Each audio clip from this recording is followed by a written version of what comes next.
Okay, I'm just going to tell you something real quick that we just started doing. Recycling our water bottles.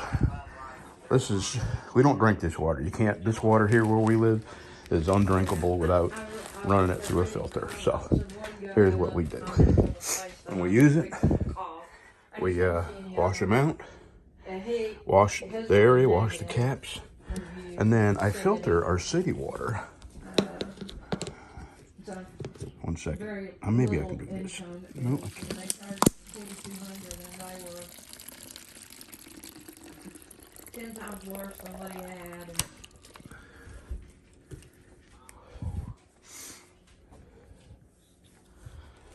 Anyway, we save them, we recycle them, and this will be the first stuff we drink if it comes to that. We're going to be using that. Yeah, come next week, yeah. Yeah, Monday and Tuesday, because we're going to have rain and... Freezing rain, and the inch of ice they're predicting here. That is going to take everything down. Well, if it doesn't take the lines down, which it probably will, because we don't have lines that way, but it'll take a lot of pine. We have, oh, yeah. This is the piney woods of East Texas. And we're going to have pine trees come down, or limbs anyway.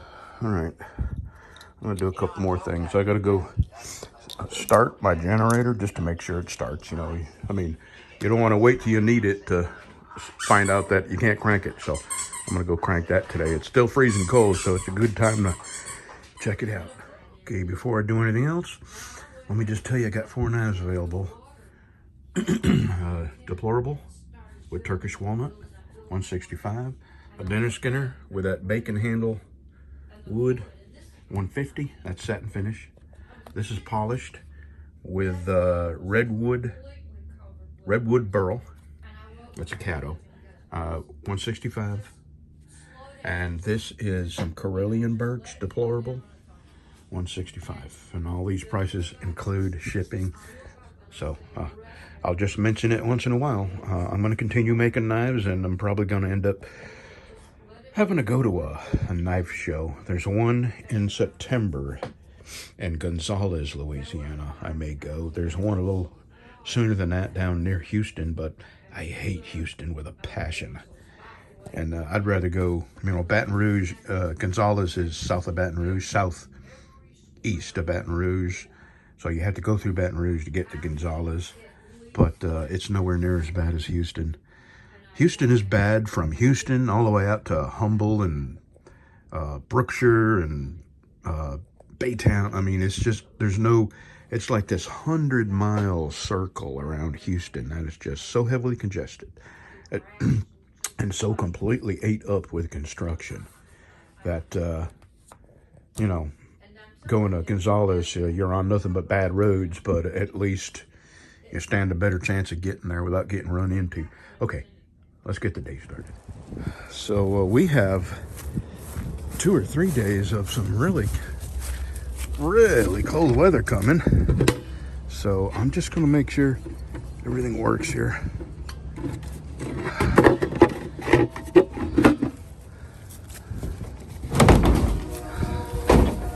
I haven't started this since I put that block there and put this tank here and ran that line. I started it once, so it may take a while to start, but we'll see.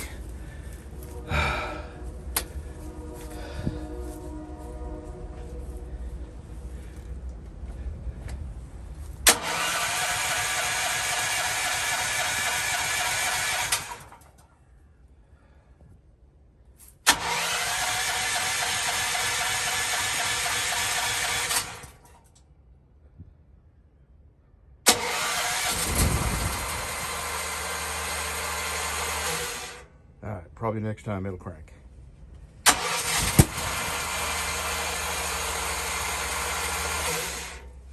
Maybe next time?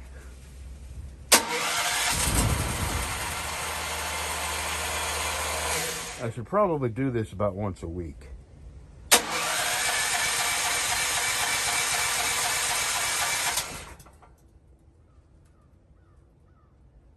All right, it's not gonna do it again for a minute, so I'm gonna let this gas, see what happens is the gas, leaks through the carb and Make sure I got enough pressure. Oh, what happened? I have no pressure here. You know what? This thing is empty.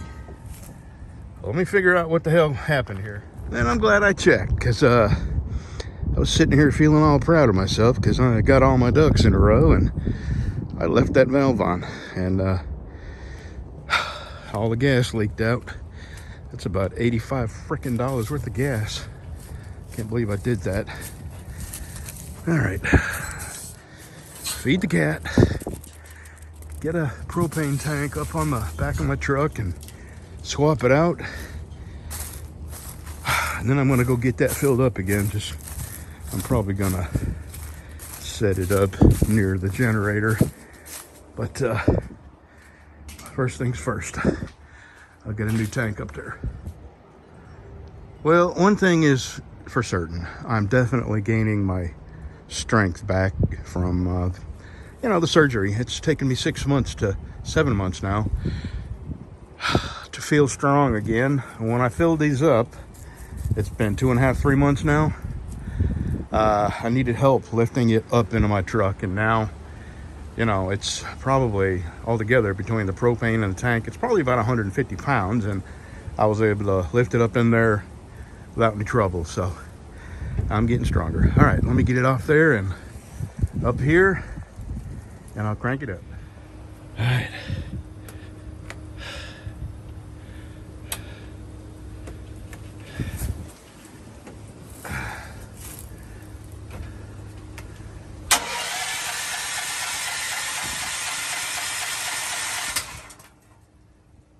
Boy.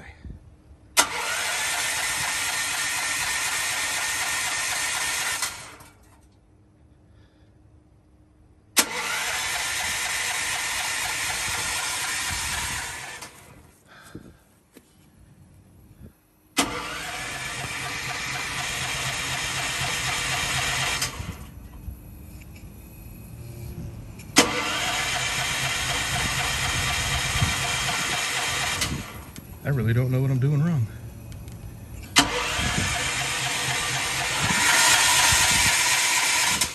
Huh.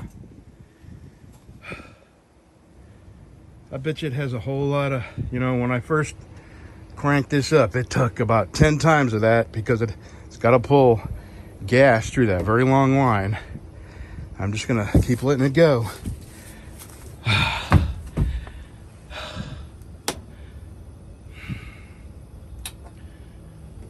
It's not even acting like it wants to.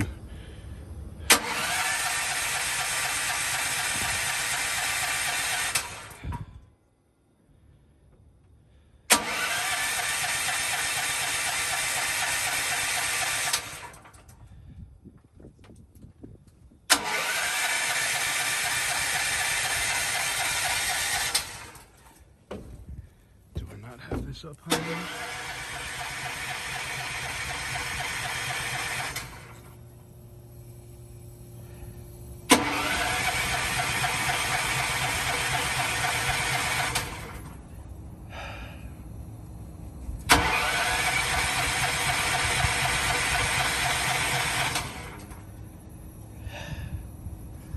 I'm stumped. I'll give this a few more tries, and then I'll have to Google what I'm doing wrong. So there's a learning curve to propane, especially if you let it sit for 2 months like I did, or 2.5 months. So I may have to just go back. I know it runs a gasoline. I've used it for hours and hours on gas, but alrighty. Oh, this is supposed to be off. Maybe, I don't know if that's got anything to do with it.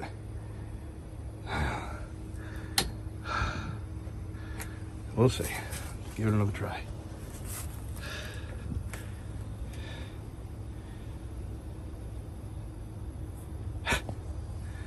Huh.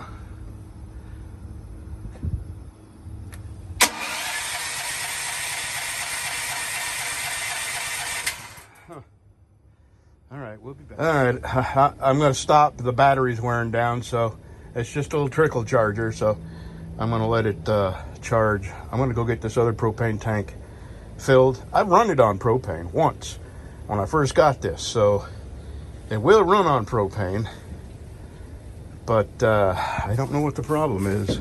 I don't remember what I'm supposed to set this gauge at. So I'm gonna turn this off while I'm gone. We'll be back. So there's this Wascom Thrifty garage sale. It's local, and that's where I'm coming from. And the lady who owns it, she buys storage auctions and estate sales and stuff like that. And then she puts stuff up on Facebook to auction off. Well, she had this wind-up Baygen freeplay radio. And I bid a couple of bucks on it, and I won it. So I just went down there to pick it up, and on the way out, I seen a grill with like a newish, not quite brand new, but new propane tank. Just had to go around some construction. And I asked her if she would sell that. She said, yeah, 15 bucks. I've got a brand new tank for 15 bucks. I'm on my way to Tractor Supply to fill my propane tank up that I let leak out. That was all my fault. So somewhere in that system, there's a leak. I'll figure it out. And I got nothing to do. I was going to grind some bevels today, but, you know, I don't have to. And I was thinking, you know, all electrical systems, including the wire that comes to your house, they all have their drawbacks. I mean, I'm trying to get prepared for a likelihood that we're going to lose electricity because they're predicting we're going to get it. We're going to get an inch of ice, and that will take wires down. It will take trees down. I mean, that's not what we get around here. You know, in areas where you typically get, you know, that's nothing new for you. Your trees are used to it, and they build your electrical systems to withstand that kind of stuff. They don't here, and we don't. I mean, that kind of weather here is very, very rare. So, you know, trees aren't used to that. These trees grow out way further than, you know, the limbs grow out far.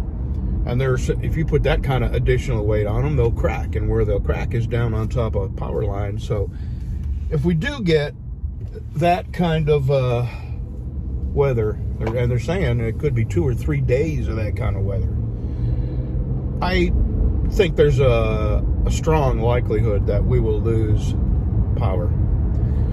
So you have that kind of problem, even with your, you know, wired house current. It still has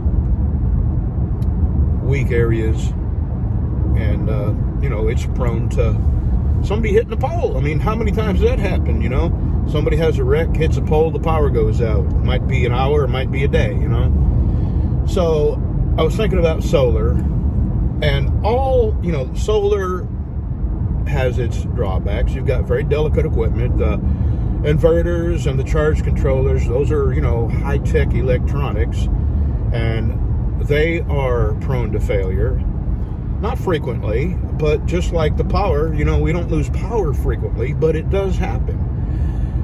Generators, you know, it has weak areas. Number one, it's dependent on fuel. Number two, if you're not a bit of a mechanic and you don't know how to tweak or tune or rebuild a carb or troubleshoot, then, you know, it's probably for you a throwaway. If you're not someone who can do that, it's probably you know, just buy a cheap throwaway generator, because that's what you'll end up having to do, because they're not worth spending the money to have somebody fix them. And the ones that get me the most are the I'm going to use air quotes, solar generators, and they have a real place in, you know, preparedness. I got propane. I don't want to go too fast around these curves, so that's why I'm slowing down so much, because I got to tie it in. But, you know, anyway, I got an empty propane tank on the back seat just sitting there. So anyway, here's what the battery powered, you know what I'm talking about. They call them solar generators. It's basically a battery with a built-in inverter in a nice plastic box. And they oversell these things, and they don't purposely, well, they mislead people by omitting the truth. You know, lying by omission is lying. So they let people assume that they can run way more than they really can on these things, and they don't do anything to dispel the common misconceptions. There's people that are convinced that they can buy one of these solar generators and run their house on it. Well, you might be able to get a refrigerator run. I'm talking about a Jackery or something with a 2 kilowatt hour battery. You could probably run a refrigerator overnight. I'm not sure. I'd have to do the math. You know, there's formulas you can look up on Google and see how much amps they pull, and then you see how many amp hours are in the battery. But there's a way you can get an idea how long the battery will last based on what appliance you want to run and how many amps it draws. And then there's surge, like refrigerators and freezers. They have a big surge when the compressor starts up, just like an air conditioner. Once the compressor starts up, you can hear it. You know what it sounds like when your refrigerator starts, or when your refrigerator, or when your AC starts. It's a big power grab. Well, a lot of these solar generators, they don't have the capability to endure that surge unless you get a really big one. And then you're talking not just $1,000 or $1,200. I'll give you an example. City Prepper. What a slick salesman that guy is. He just did a video on, what is the name of it? I went to their website because I was curious what kind of price. Well, I'm sure he got paid to do this review. And he did say that he got the generator for free, so at least he said that. And you know what the cost of this solar generator is? It's like $7,300, and that was just with one set of batteries, and the one he had 3 sets of batteries in it. So that would have cost about $9,000 And then he had this other panel that connected into his electrical panel of his house, and that was a few $1,000s. So what he had was probably $15,000 worth of inverter, generator, solar. And I don't know about the solar panels. Now, I don't think those solar panels come with it. I may be wrong. But if you got to buy the solar panels to recharge it, man, add another couple, $3,000 to that. I did see where you had to buy them. That's right. They offered you an 8 kilowatt charging solar panels, or 16 kilowatt charging solar panels. And they told you how long it would take to recharge the system from being dead with an 8 kilowatt solar panel and with 16. So basically you had to have full sun 8 or 9 hours of the day to fully recharge these from about 50% depletion. And we just went through 3 days without sunshine. So what do you do when you use your solar generator and the batteries are dead and you don't have power for 3 days? There is no real easy answer. And, I'm sure a lot of people who have these solar generators or who have solar panels, I'm sure they've fought this all through. Nobody spends that kind of money. Don't you come over on me? There you go.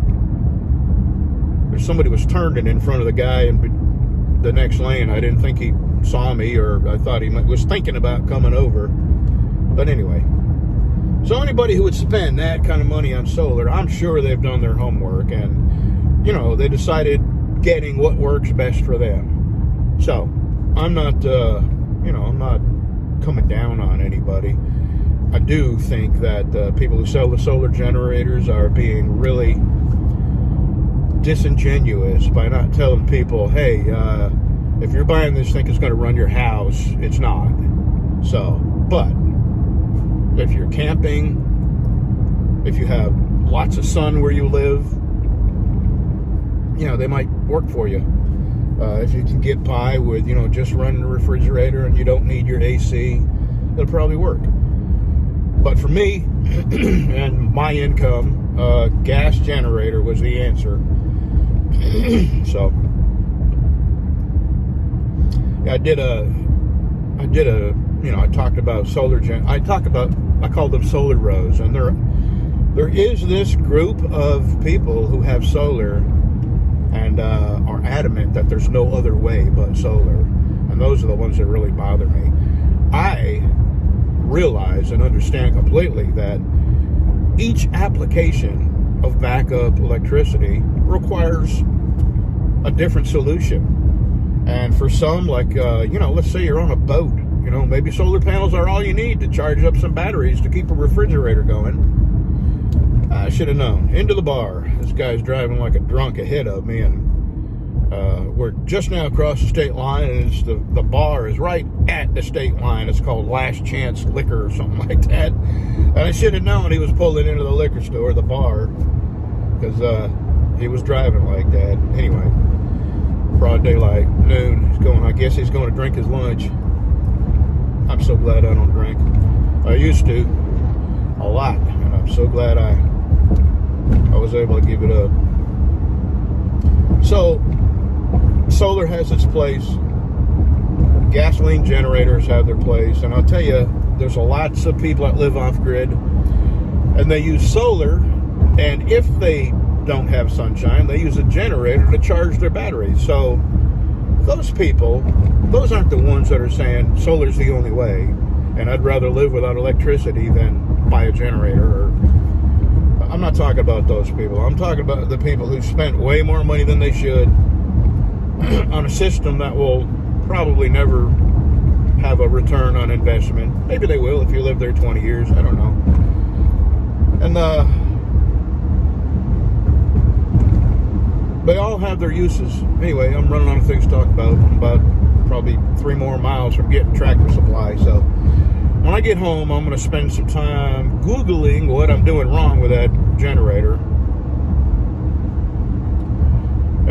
Maybe I don't have the pressure turned up high enough. I forget how high to turn it up, but when I turned it up past 10 psi, I could hear what sounded like gas going. There's a regulator on the side of the generator, and I don't know if I'm supposed to hear that or not, but it's not. Maybe I'm hearing gas go through it. I don't know. I'll figure it out when I get home. See you when we get home. I had that way too high. That's what the problem was. It was shutting that valve off right there. Okay, now I know. I'm gonna let it run a few minutes. Yes, dear. No. Thank you. She wanted to know if I needed help with it. She doesn't know that I'm strong again. I just wanted to show you, an easy way of tying this in and keeping it from rolling around. I'll show you how I do it.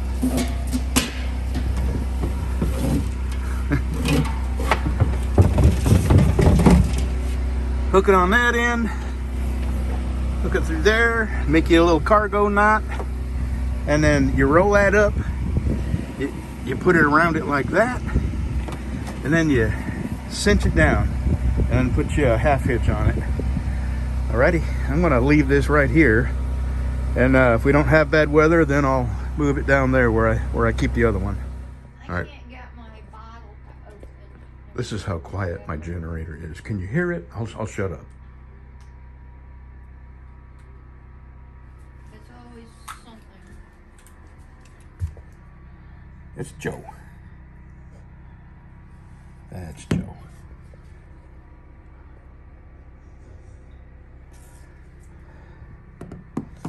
Sure do miss that baby.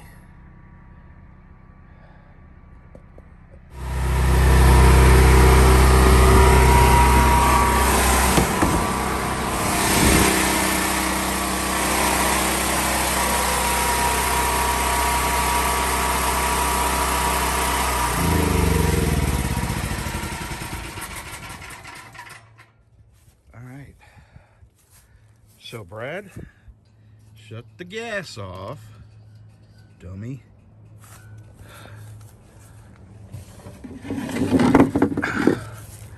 All right.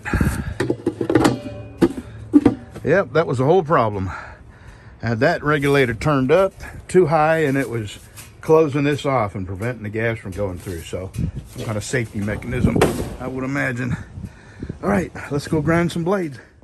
Okay, the lady who has that auction, I bought a propane tank from her for a few bucks. I gave this. I'm going to show you what it is, and you can Google it. And I remember this from Coast to Coast AM. They used to advertise this. It's called the Baygen freeplay.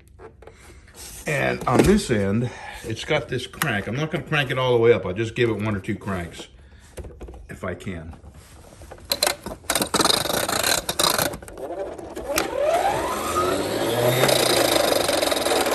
And it spins like a little mini generator in there that's supposed to put enough charge in this battery to listen to it for a few minutes.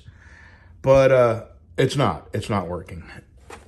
It didn't come with a plug. I don't know if that charges it or whether you can operate it off of that. I probably got somewhere in my junk, I probably got a, it says 3 volt to 9 volt in. Wow, isn't that something? Take your pick. I'm sure I got something.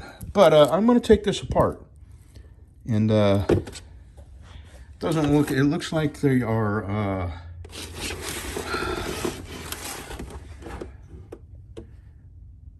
Phillips or straight blade. You can use both. So I'm going to take the back off. It's probably got batteries in it that hold the charge.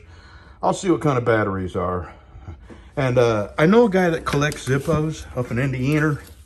I think he's in Indiana. And I picked these up, a couple bucks each. What the hell? And I got 2 other Zippos that I got at a yard sale a long time ago. And I'm going to mail these to that guy. I don't want nothing for him. Just, you know. And he may already have these, but who knows? He may be able to use them for parts or something like that. Okay, I'm going to take this apart. Let's see what's inside. The radio should only be opened by an authorized repair dealer. The internal spring can cause injury. Oh, no, you didn't just dare me to open it. Let's get after it. Okay, we are at the point. I thought there would be, you know, like an array of batteries in here or something that would hold the charge. So whatever it is that holds the charge has to be in here. And this is the part that could put your eye out. So I want to be real careful. I'm taking it apart. I mean, I only give like $2 for this thing, so I'm not worried about if it doesn't work, it doesn't work. And if it doesn't work, well, I've had the pleasure of taking it apart and seeing what's inside. There's no batteries here. And, you know, that's pretty self-explanatory. There's the radio part. There's the AM antenna. Here's where the FM antenna goes in, right here. Yeah, underneath the dial there. So there's the FM antenna's up here. So I'm fixing to pop these little things here really carefully and see if this will slide out. And we'll see. If I have one eye, I'll let you know. All right, so here's the spring that could kill you, but it wasn't wound up.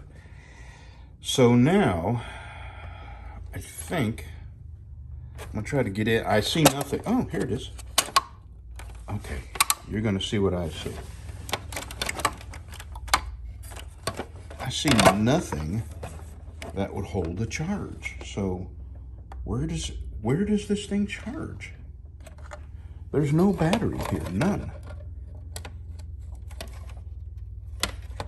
Huh.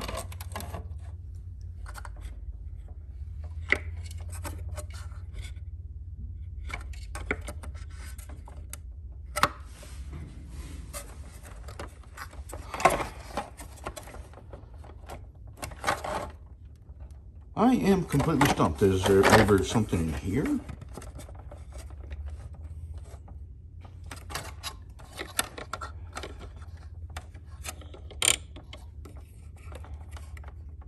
I do not know. I may have to Google this. Could there be something? No, there wouldn't be anything under that. There's not enough room there. So it has to be perhaps this. I don't know. I'm really stumped. I don't know the premise in which these work. Huh. And you know what? The only wires are coming from this.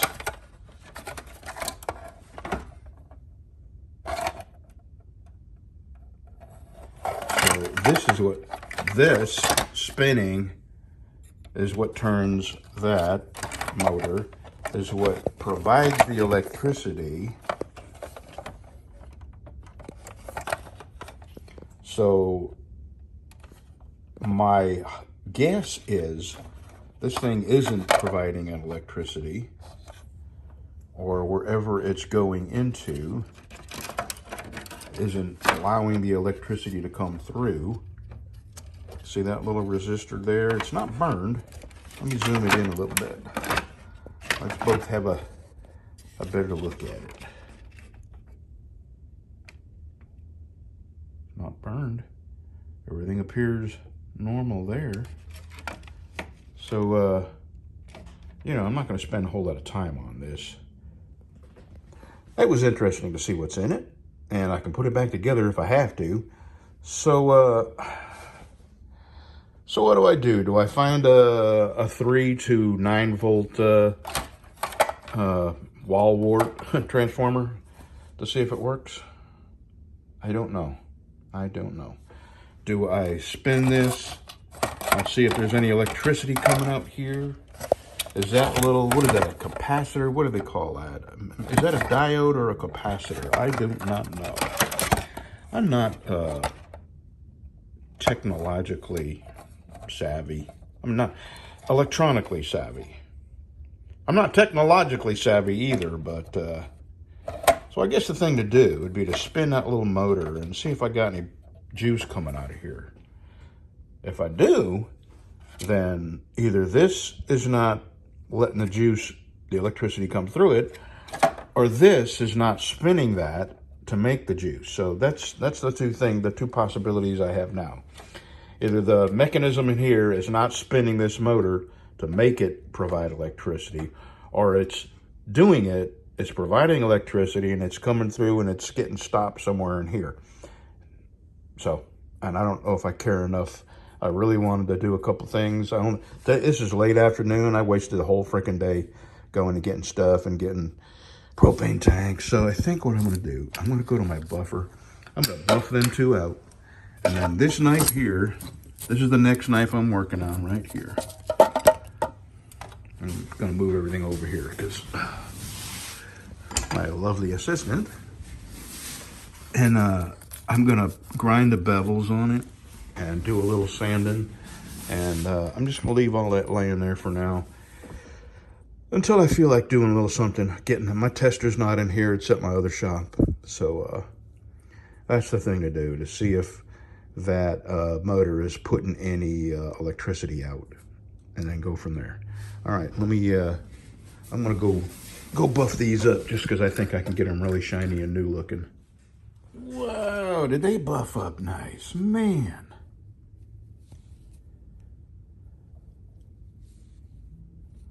I just barely touched that. And this one, it doesn't even look like it's ever been lit. Huh. And this one looked like it had been used before. Yeah, that's been used. Okay. So, Tardisius, if you watch my videos, I don't know if you do or not, but I'm going to send these and a couple more your way. Okay, now I'm going to grind the blade. I figured it out. This is a pulley here that's supposed to have some kind of a belt on it, right? Okay, set that there. Set that there. And what do we have here is a belt that's supposed to, who knows when it came off. I'm going to need both hands to get this belt from underneath there. All right, so this little belt is supposed to go around here, and it's supposed to turn that. So what was happening was this wasn't being turned. But here's something. When you crank this up, it's not supposed to release all its energy all at once. So I don't know what or where something is supposed to make this thing turn much, much, much slower. And there's a pawl in here, that I don't know if that's working. I'll tell you what I'm gonna do. I'm gonna pull all these pulleys off and have a look under it. I just love taking stuff apart and see how it works. I mean, I don't know if this, I may need 2 hands to get this off, but you hear that clicking? I don't know. Let me see if I can just pull that out. I need my other hand. Okay, I'm slowly figuring it out. Watch that pulley. Without a belt on it, it's losing it, so this has to have some resistance. I don't know. I'm gonna try to get this belt back on and put this back together and see if that's it. That's part of it may be 2 parts of the problem. For some reason, this is releasing all of its spring energy all at once, and it's not supposed to. It's supposed to turn. You're supposed to be able to wind it up, and this thing is supposed to slowly turn and release its energy over. If I recall, these things were supposed to run for like a half an hour on a full crank. And by a full crank, I mean what it does is wind the spring onto the other spool. And, you know, it's releasing all of its energy all at once, I thought, because there's no, you know, this wasn't connected to this, but there's no resistance to that. So something is preventing this or keeping this or missing or not doing its job and letting it release all of its spring energy all at once. So let me get this back together. If nothing else, I will have some electricity here. I need 2 hands to do that, and I don't know why I'm stammering. I'm excited that I figured out half of what's wrong, and it may be all of what's wrong, but if not, then I got 1/2 of it solved. Now I have to figure out why it's releasing all of its energy at once. Okay, we'll be right back. Okay, you ready?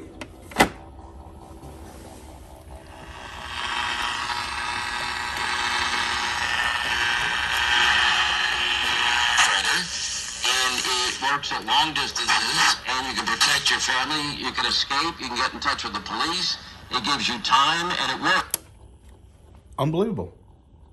Unbelievable. That was that simple. Okay. Well, it was hard to do. What I had to do is the black pulley that the belt goes around, I had to take it off that pole, and then on this part, turn it over, lay it in there, put the belt around the pulley on this, and the pulley on that, and then slide him over the poles that stick out. It was really hard to do, and I had to hold my tongue out my mouth just perfect. Anyway, so it works. That was nice. A couple of bucks. I got me a radio that is not dependent on any kind of external electricity, not solar, not battery, nothing. There's no batteries. It's completely this spring. And supposedly, from what I recall about this is supposed to, when you wind it up fully, it's supposed to give you like a half hour of listening. So, all right, I'm going to get this back together. Plus, Babbel's lessons are designed to get you speaking.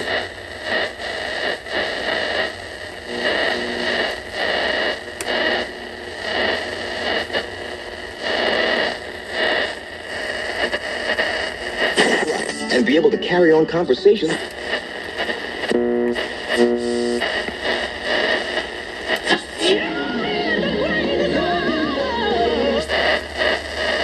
And okay, especially when it comes to drinking and driving.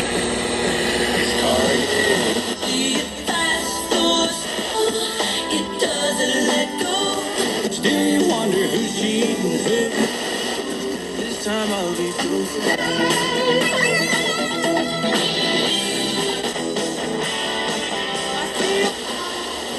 These are my only intentions. You keep talking, but not much coming out your mouth. Can't you tell that I want you? I say Okay, I want you to watch this when I turn it off. Okay, I'm going to turn it off. Watch the speed of that. Isn't that cool? I'm going to turn it on. And off. That's pretty cool. Okay, it's called the Baygen freeplay, self-powered radio. And I've heard this for years and years and years. And when I was a trucker, so it's been a long time. I used to listen to Coast AM at night, and they would advertise this. I never saw it. And then this lady had it on her auction, and I just threw a figure out there. Okay, I gave $9 for it, okay? I actually offered $4, and then somebody doubled it and made it $8. And I waited till the last second of the auction, and I hit $9, and I got it. And these, I just gave a couple bucks each for them. So actually, I gave $1 for this, $1 for this, and $3 for that. So, okay. And then I looked out and got a brand new propane tank for 15 bucks. So what a good day. All right, now I'm serious. I'm gonna grind that bevel on that knife. So, because tonight I got to take.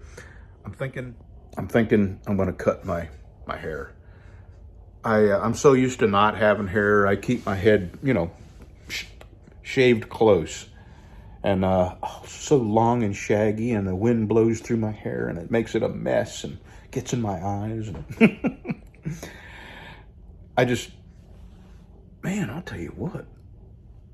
I need to start wearing my glasses in the bathroom when I clean, you know, when I shower and shave and all that. Because I got a hair that's just going nuts here. Pretty soon it'll be in my mouth, mixing up with my food. That's not good. Alrighty. Sleeping Beauty. 10 minutes, we're going home. Alrighty. It's been an eventful day. Got a few things done. It was kind of nice taking that apart and working on it. I love taking stuff apart and fixing stuff. Whether it's gas engines or hair dryers or leaf blowers. I started taking stuff apart when I was like, I don't know, 7, 8 years old. And one of the very first things I fixed, I remember it to this day, and I remember the feeling I had when I fixed it. And it was, my 2 sisters and my mother used to use this hair dryer that was like a separate unit. And then it had a long hose. I went to this like hood that you put on your head, and one of them quit working. So they bought another one just like it, and it quit working. And that was the first time I ever took something apart. I took them both apart, and I looked real close. I just wanted to see what made them work. And, you know, I might have been like maybe 9, maybe 10, I don't know. But I saw something in one that looked different than the other, and it was a diode was burnt. And I looked in the other, and it had something else that was burnt, but not the diode. So I took the good diode, and I put it into one with the bad diode, and it worked. And my mother, my sisters could not believe it. They probably don't remember, because it was, you know, a blip on their radar screen. But to me, that was such a feeling of incredible accomplishment, especially for a kid that I felt at that point in my life, because I had such a hard time in school. I felt stupid. I felt, you know, dumber than most kids. And that was the first time I ever had an intense feeling of accomplishment. And ever since then, I've liked taking stuff apart and seeing if I can fix it. And sometimes I can, and sometimes I can't. And over the years, as I've gotten older, I've been able to fix more and more stuff just from, you know, experience and practice.